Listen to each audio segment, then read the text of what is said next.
I'm Vince, also known as PleasantKenobi on the internet, the Magic the Gathering content creator equivalent of reminding you about your Mystic Remora triggers, but also scolding you at the same time for playing those fucking tapped lands. People have been asking me what I think about the M21 spoilers that started last week. For those of you who don't know, I took a week off because I was a bit ill at the beginning of it. I say a bit ill, quite ill, and I'm still a little bit run down, as you might be able to tell from my voice being slightly off.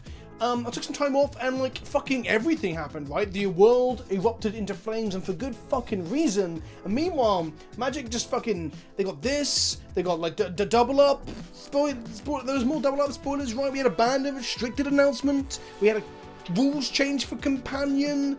Fucking Christ, Magic, calm the fuck down. So people are asking me how I feel about M21, but no one ever stops to ask, how does M21 feel about Vince? Well, I didn't get a spoiler, so that kinda... That's not M21's fault itself, nor is it Wizards. I've got a Jumpstart spoiler, by the way. So on the 19th of June, next Friday, on this channel, I will be revealing some Jumpstart stuff. I can't give you any hints, unless I look at you like this and you can construe something from my eyes. So, it's fair to say the reprints in M21 are fucking lit. Massacre Worm, Azusa, Solemn Simulacrum, and fuck, Grim Tutor? When I saw this on the old social medias, I assumed this was a fake. This card was like $200 fucking, not because it's a godlike, all-powerful card, but basically because of the minimal supply to meet demand. That's the reason cards get expensive, by the way, supply and demand. Many people want alpha or beta Birds of Paradise, but they're so fucking rare that they demand a premium price tag. The same could be said for fetch lands. That's right, we've mentioned fetch lands already. I'm not going to labour this point too much. The reprints are great in this set. I'm very excited. It looks great. But the problem is we still have mana bases that cost too much, and the mana bases are more important than the fucking... You can find any 6 mana Haymaker for your commander deck, or even arguably for some like eternal formats like Legacy and Modern, but your mana bases... No, you can't really... No, that doesn't work the same way. So 20 and 30 and 40 and in case of Grim Tutor, $200 reprints. Fucking sick. Sign me the fuck up. I will praise good reprints when I see them. Even more excitingly, some of these reprints are coming to older formats. Fierce Empath, for example, is a card that saw some play in Legacy Food Chain before Walking Ballista basically homogenized every single combo deck in the history of Magic. Prior to Machine Gun Bastard ruining fucking everything, Fierce Empath used to go grab whatever they needed, a tight spout Tyrant or an Emrakul to kill people. The reason I bring up this old tale of yesteryear, well, the reason I bring that up is that Fierce Empath could find its way into modern combo decks that are trying to assemble, I don't know, a Grizzlebrand or an Emrakul plus some combo piece. Neoform, for example, could use this to go get Allosaurus if they change into some mid-range deck. Okay, Neoform is a bad example. Neoform doesn't want this shit, but my point is there will be combo decks that may want this card in future. More excitingly, and the card I'm the most excited about, I thought about doing an entire 10-minute video just gushing about this card, but I decided to put it in with this stuff, is Containment Priest. Containment Priest. Fuck, I've been asking for this card to be reprinted into Modern for maybe 18 to 24 months. I was definitely shouting about it prior to Ultimate Masters coming out, whenever the fuck that was. God, things happen so fast in Magic I can't keep track. Containment Priest says if a non-token creature would enter the battlefield and it was not cast, exile it instead. What this means is that it's a great answer to Show and Tell, Sneak Attack and Legacy, Reanimation spells, but if we talk about Modern for a moment, Goyo's Vengeance, Through the Breach, Aether Vial. Importantly, this will probably be played in multiple Aether Vial decks from Death and Taxes, Eldrazi Taxes, and Humans. It actually turns Aether Vial off. Here's a top tip. When you activate Aether Vial, you don't have to put something in. Activate it, and upon resolution, you may choose whether you use the ability to put something in. If your opponent flashes in a Containment Priest in response to your Aether Vial activation, just choose Opt not to put something in. If you put something in, it goes to exile, not to play. And you will learn this the hard way, I assure you. The other great thing about Containment Priest, not only giving creature decks or mid-range decks or fair decks and a way to fight back against things.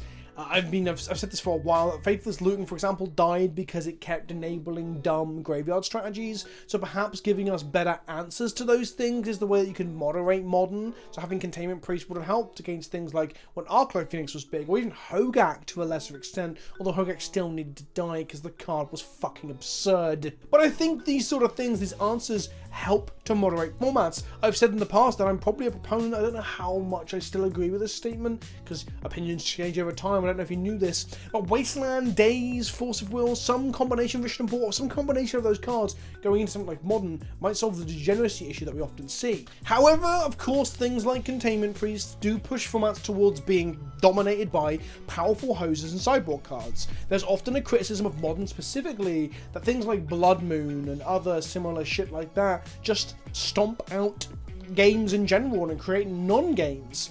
And as much as I enjoy poisoning out my opponents, I do understand that as not being a healthy way to have the format be the majority of the time. It has its time and place. So printing powerful sideboard cards, especially white sideboard cards as usual, especially on a human body, because we all know humans is one of the, or has been in the past, a bugbear or a boogeyman of the format. Printing these things in might not actually be that healthy in the long term, as it turns games more into did I draw my silver bullet or not.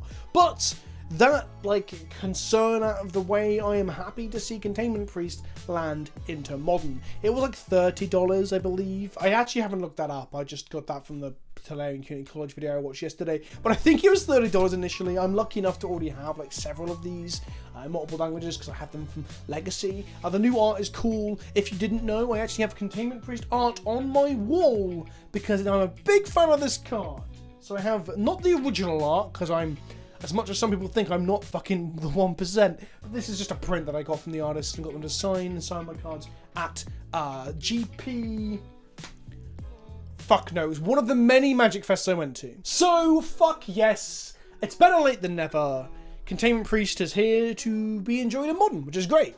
The funny thing is, it doesn't actually affect a lot of the design mistakes that I feel like are floating around a little bit. I moaned a little bit in a video this week about Uro, and I still find Uro to be a fucking pain in the arse. I'll come to the more of that in a moment. But, like, Uro is cast, so this doesn't stop that. Also, people are thinking it shuts down Lurrus. I mean, Lurrus has been shut down by the rules changes, but, for example, it wouldn't have stopped Lurrus because Lurrus doesn't say, like, reanimate or bring back unfairly. It says cast. So if it was cast, you get them back. It does stop Gyruda on the other hand, and it does stop Winota. Now, when I was getting ready to record this and making some notes yesterday, Winota was fucking emergency suspended from Historic or some such nonsense. It's hard to keep track of what's legal in what format because it's an ever-changing flow of information, like too much noise. But Winota is rather good. It's showing up in Legacy. I'm going to record with that deck later in the week, a red-white prison deck using Winota and Goblin Masters to then play Marauders and just fuck people up from beyond Trinispheres and Chalices, because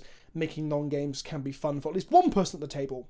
So Containment Priest is kind of like an answer to Gyruda and an answer to Winota, which is interesting, but it was a bit late. It seems like we are still going back to this whole print answers to things in the next sets. The problem is that they come a little bit late, but arguably they don't feel that late when they're literally in the next set. But we have this problem of everyone's playing a lot of Magic Online, especially right now via Magic Online and Arena, so we have a lot of people playing games of Magic, so there's a lot more Magic being played back when Magic was predominantly played in paper. And B, social media, content creators, influencers talking about these things, chatting about these things, and having, and I hate this fucking term, hot takes about shit. Probably exasperates issues like Winota, for example. So what we probably have is just a quick need to ban things out prior to any stabilization or fixing via new cards or printing and other fixes that Magic might have used in the past. That isn't to say I don't think sometimes they need to fix shit. Sometimes things are so fucking broken. Eldrazi Winter, Hogak, and Companions are three very good examples of where Wizards need to just, like, you know, swallow their pride and be like, oh shit, son, I fucked up. But I mean, like, what? Fucking Ikori's been out for less than 2 months, I think? I don't even know the exact dates. Dates don't mean anything anymore in this post-apocalyptic hellscape. But Containment Priest would have helped against Winota. The other last thing I want to say about Containment Priest, I don't even know how long I talked about this. Fucking probably like 7 minutes for Containment Priest, but I fucking love this card. It actually turns Flicker Wisp into a removal spell. It turns Displacer Activations into a removal spell. Because when they try to return from exile, they are exiled for good. So for 3 mana, for the low cost of 3 mana on a Displacer, you can shoot an exile, Vindicate, not Vindicate, Anguished Unmaking without the damage opposing creatures. It's pretty good. Again, don't forget, as your Wisp is coming back in, as the trigger is resolving, the replacement effect, or the delayed trigger, should I say, not replacement, delayed trigger, is resolving. If your opponent flashes a Containment Priest in, your creature ain't coming back. So bear that in mind. The Containment Priest will be a boon and an improvement for the D&T decks. Disruptive card. powers up your exile flicker effects, but it also makes your restoration angels, your flickerists and so on a little bit worse too, because you can't actually use them, or if you do use them, you get got good. So speaking of new white cards, or white cards in M21, we have Mangara. Now Mangara is the heralded, much needed coming of card draw for white in Commander. I think it's deeply poetic that it was Mangara that got brought back to do this. If you don't know, Mangara was like one of the linchpins of Death and Taxes as a strategy prior to even thoroughly being reprinted because of his effect with Caracas. Original Mangara allows you to exile permanents, bounce back to your hand with Caracas and replay them with Aether Vial, giving you a way to attrition out your opponent and disrupt them heavily, including their mana base. The reason I bring this up is that Mangara has been part of interesting white archetypes and growth and development throughout his history within Magic. Like the templating of his ability, this whole exile upon resolution activation is so unique and different that it kind of helps to tell the story of how white sometimes does things unique and different and creates entire archetype. So I think it's cool and interesting that Mangara is the card that they decided to strap card draw to. I'm really glad they're finally accepting that white is allowed to draw cards, and I think it's drawing cards that in ways that feel very white. It is a I don't know, not punishing your opponent necessarily, but I guess you drawing cards as a punishment for attacking you or playing multiple spells. Ask them to slow down and negotiate, I guess, is the flavour from it being a diplomat. Weirdly, I don't even know if it's actually that good or whether I'll actually even play it. I mean, I might try playing it as a commander at some point on an episode of EDH and Chill, but I doubt I will actually ever build that deck in paper, or whether it will make it into the 99, or 100 if you're including companions, the 99 of other EDH decks. Because it's fine, it's good for mono white, I guess. I guess the criticism I'm leveling at is I don't think it's that powerful. But that's fine, I'd rather they explore the space slowly and carefully than, I don't know, print another fucking Uro. There are so many cards to talk about in M21, we'll have to do multiple videos like this, but like, have you seen Elder Gargaroth? Have you seen that fucking thing? Vigilance, Reach, Trample. It's a 6/6 for 5. Whenever it attacks or blocks, choose one of the following. Create a 3/3 green beast creature token, gain 3 life, or draw a card. So it doesn't ETB for any value, but it does value on both attacking and blocking. It just feels very pushed, right? Like it's just a fucking 6/6 for 5 with huge amounts of upside. However, because of no immediate enter the battlefield value, and because of the existence of Uro, I think this card's probably actually, in spite of it being a word fucking soup similar to Questing Beast, it's probably not even playable. Uro is similar to Walking Ballista in some ways, that it's so much pushed in one way that things will very rarely ever be as good as this. I guess Thragtusk is arguably like that as well, but people don't even play Thragtusk anymore, right? Because Uro's kind of better. It has a low-end first half, it's a 6-mana stabilizer that stabilizes the board by drawing 2 cards and gaining your 6 life and making a 6/6 body in the late game. Uro is kind of bullshit, and it's gonna make a lot of green big fatties and blue big fatties, I guess, just pale by comparison and look embarrassing.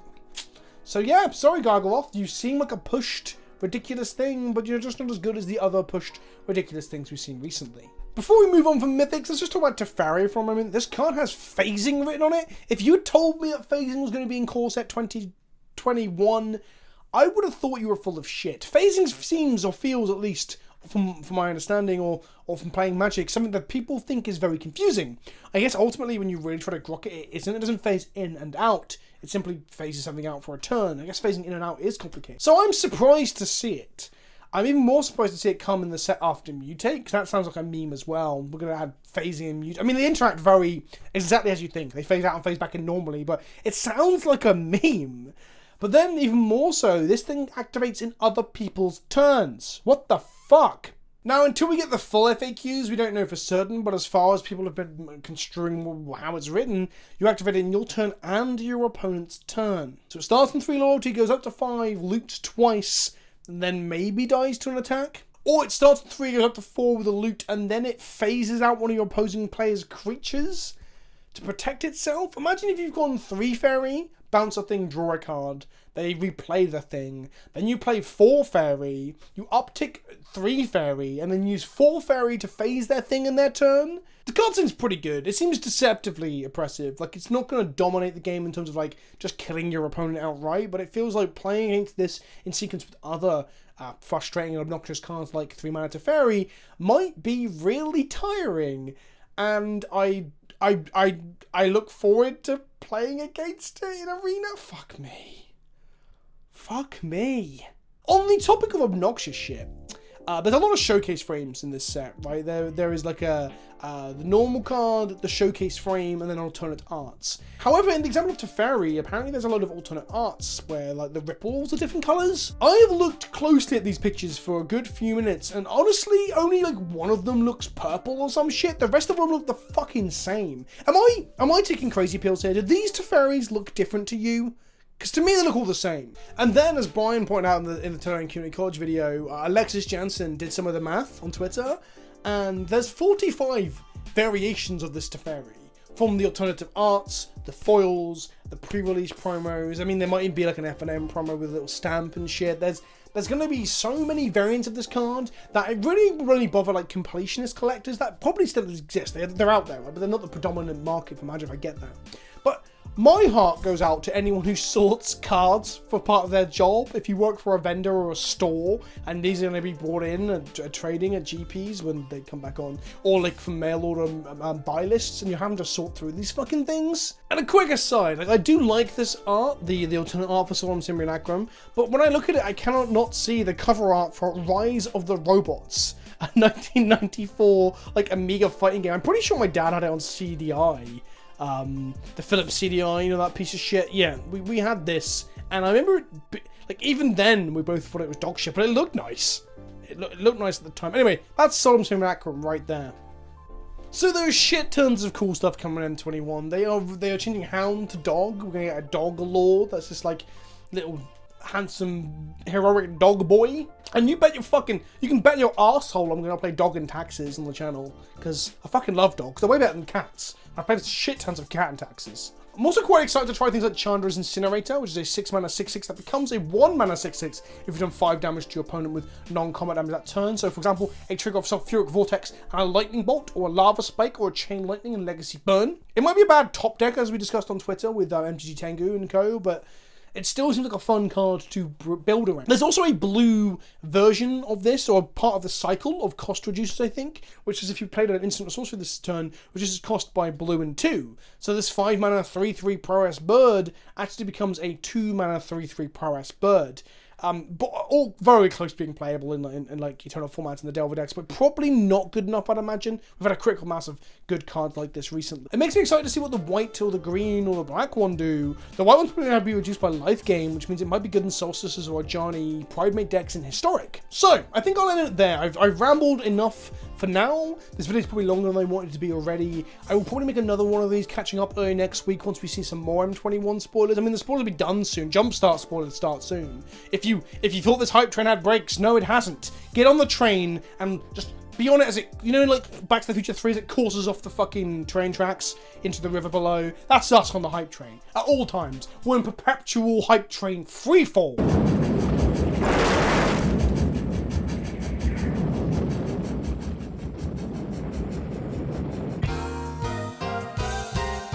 I've been Vince, also has PleasantKenobi on the internet. Despite how critical I can be, still got a preview card for Jumpstart, so that's nice. If you enjoyed the video, hit the like button, subscribe, smash that fucking bell, and stick around for later in the week. We'll have some more EDH content coming, and perhaps some Warhammer content too. In the meantime, be good to one another. I'll see you all soon. Ta-ta for now.